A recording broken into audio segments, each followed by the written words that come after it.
So it's really basic right now. Narrow works, you can record a prompt, whether it's just reflection, whether it's praying for others, whether it's really just sharing what God is doing. And you can choose to send it or you can keep it private. It can be a way of just remembering how God has moved through the different seasons of life. Or it can be a way to even encourage others. So this kind of brings to the third point of being able to watch other people's videos that they've chosen to share with you. And all of this is really meant to just create a more private and comfortable space to give you control over that trust factor, to be able to actually foster in real life relationships by controlling who you actually share certain things with, to actually develop these deeper relationships as you're growing with other people as well. And our users are saying some pretty great things. So I love one of the things, it's not on this list, but one of our users said how it connects the heart and the mind with being able to speak about God. And it's really edifying. It's one of the things that I love about this is it's actually activating faith, whereas like a lot of other apps, you're consuming it. This gives you a chance to really strengthen. Think of it as like the workout, as far as like the fitness and faith thing. So it's really helping people to make faith feel more like a lifestyle and less of like a task. And it's really turned quiet moments into connection, not only with God, but with other people. So this is our progress. We've been live since April of this year. I started building back in December, so we're making really great progress. Currently at 35 users, and we're targeting 100 active users by June. Right now, it's really just been one-on-one invites, small groups, talking to people I know, organic sharing. The business model is going to be paid, an annual paid user. We don't want to create this as a platform for marketing, for different abilities of like businesses to come in and just take advantage of very vulnerable moments that people are sharing. So that's kind of the mindset behind that. And then our ask is really just to get ideas on how we can continue to grow, how we can continue to meet beta users, be connected to leaders within the Christian faith, and then just also concerns that you think we should continue to consider as far as like privacy, storage, security, and yeah, just want to get your input. Thank you.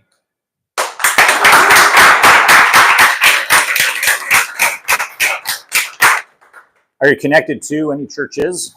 Yeah, so I currently attend Vibe Church here in Chicago and have a couple connections at New Life as well as City Church. Yeah. So that's going to continue to build those relationships, but just thinking through additional like distribution, because that's really going to be the main problem. Yeah. As like a consumer-facing app, we wanted to build something that users will actually use as opposed to building something for the church. Sure. Do you have a perspective on different churches, different modes of Christianity? You have the Bible app, you have Hallow, you have this. Mm-hmm. Do you get a sense what church leadership's response is to these types of apps? Yeah, I think they're aware of the problem that is associated with like a lack of understanding how to approach what they call digital discipleship, of like reaching people through digital platforms. And a lot of it comes from the fact that there's a lot of other things on Instagram and Facebook and things like that. And we're trying to provide a space that they can actually connect directly and be focused on what brings us together, which is Jesus. And that's the problem ultimately that we're trying to solve. All right, let's go one slide up, see what we as a community can do for you, and we'll take some audience questions. Yep. It's the same QR code, right? Yep, this Perfect. Is, yeah, to join the back. Yeah. Thank you. First off, great product and a lot of Thank you. I would like to address the third point, and if I were in your shoes, building a faith-based app, what I would do is focus more on creating connect groups based on proximity. Because there's a lot of new Christians coming in every day, be it students, be it people who are transferring to and it's very difficult to find connectors to different churches. Yeah. They do not, I mean, they do say they have connectors, but you look into it and you find that the closest connector is in Summer, but you know they actually have that presence in the city, but there's no way to get connected. Yeah. If you have like one phase of proximity, I mean, put them on and say, who are the Christians around me? What's up connected? That'll be something that I would do next. If I was to see. Amazing. Thank you so much. Yeah, I was gonna mention the same thing. I was gonna say if you're incorporating geolocation technology to, allow that proximity and build that more, I guess, real interaction. Yep. But on top of that, I also wanted to say, is this app only gonna be focused on Christianity, or are you looking to expand it to different people with different faiths so they can build their own community? Yeah, it's a good question. We do intend to just focus on Christianity because a lot of it it stems from my own faith and what I truly believe in. I've been a founder for like 7 years, like seeking something to really find purpose in building. And this, I feel as though really encompasses that purpose for even my life. And I want to continue to be authentic as the founder as we continue to build and grow. So. I have a connection for you, but my question is, business model wise, you thinking like direct to consumer? Is that what it would be, like where a Christian would pay $5 a month or whatever it is? Yeah, that's the initial. The initial business model is direct to consumer. At some point, we do want to maybe provide this as a way for churches to actually better connect with their congregation. So there is a potential B2B route, but I don't want to build something that their congregants aren't going to use, which is why we're directly approaching the consumer to start with. So I do have a connection. Make sure that we connect, so I can connect you with a group of ministers in Chicago. Partnership, that would be great. And the other thought is, I think college campuses might be something to consider. A lot of times, college students feel like disconnected. If they're out of state, might not have a church home. This might be a way for them to do that. Yeah, awesome. Thank you so much. So maybe talk to us about the 35 beta users. Is there any commonality, like persona, demographic? Yeah. When you start thinking about youth and them gravitating to things such like this, and most churches, right, have big organizations. Yeah. Where are you at with that? Yeah, our current user base is really like mid-20s, I would say. We found that those that have families are probably using this less, as they're pretty involved with what's going on within the family unit. So we are looking more toward like targeting the youth, targeting people who are also familiar with this idea of technology with regards to Snapchat, Instagram, things like that. But as far as like, that's kind of like the user base. Devin or Yeah. So one thing you could do is like you have a website that have like a free tool that just like guides people to see what kind of like a landing page with a free tool, and then you can kind of upsell like, hey, download our app. Mm-hmm. And then the second thing is like, because this is a very like sensitive topic. Yeah. Like if I saw that it was free, I wouldn't trust it. But if it was like $10, I would trust it. That's good to know. Yeah. Thank you so much.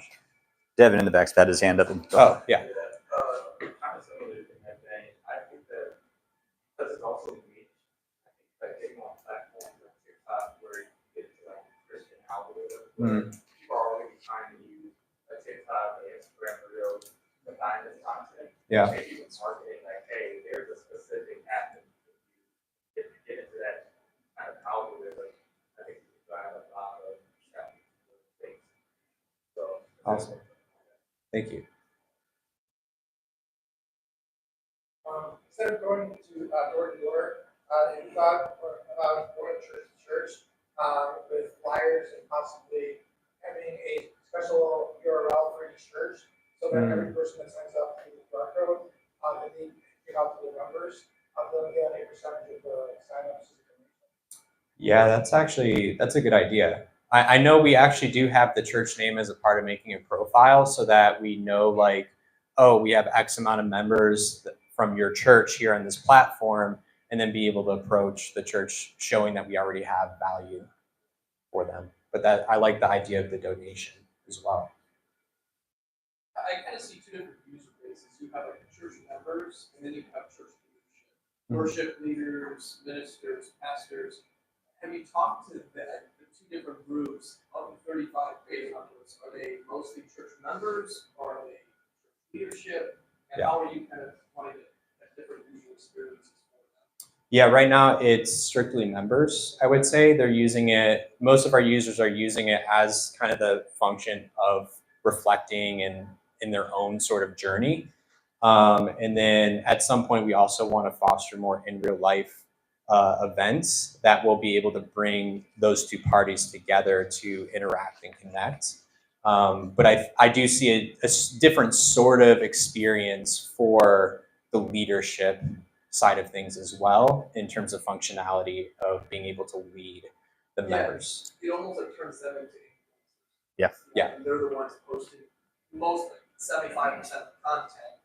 And so that as a church member, yeah, I go on Sunday, but I can still consistently be a part of the church throughout. From Sunday to Sunday. Yeah, we are still going to try not to have feeds, and really keep to the idea of sharing what you want to share. So the church leaders will still be restricted in a sense of what they will actually see from users creating, and the users will always have that control of being able to share what they wish to share with whoever it is.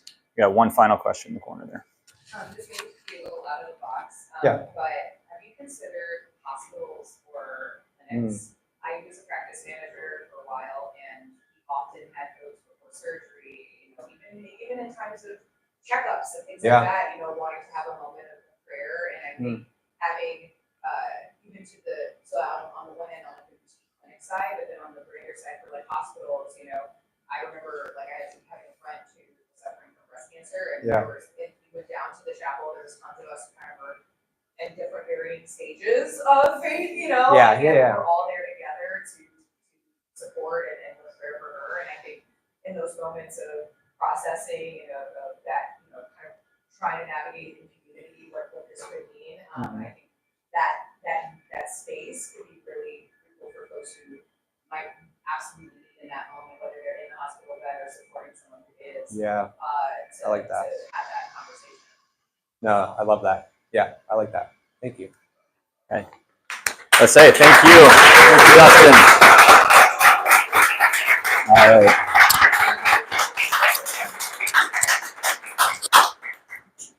There are consistent themes every week. Our national motto is E pluribus unum, which is out of many one. But sometimes some of the best startup marketing strategies just kind of flip that around to E unum pluribus, which is out of one many.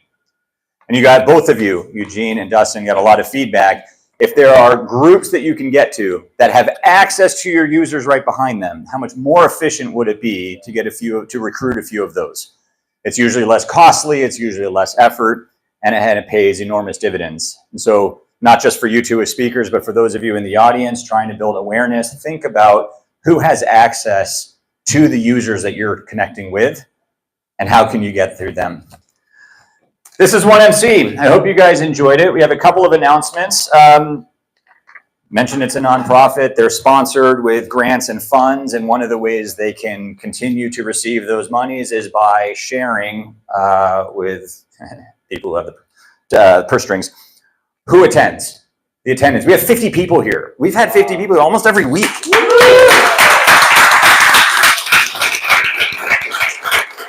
I'm going to hand this around. Please register. Just let us know you came, you attended. We'd love to talk to you and have you tell us how it went. But really, this is for 1MC as a foundation that represents entrepreneurs throughout the entire country, not just Chicago. I'll put this on the screen next week so it'll be a little easier. There's one by the coffee machine. I'm just going to go ahead and hand it to pass out. I've got a couple of other QR codes. One is if you want to be a space sponsor. We have a space sponsor. Let's go. You want to be a coffee sponsor? We already have one of those too. Abort! No, I mean, so it spreads the burden. If you do want to sponsor, if you do want to support. Thank you.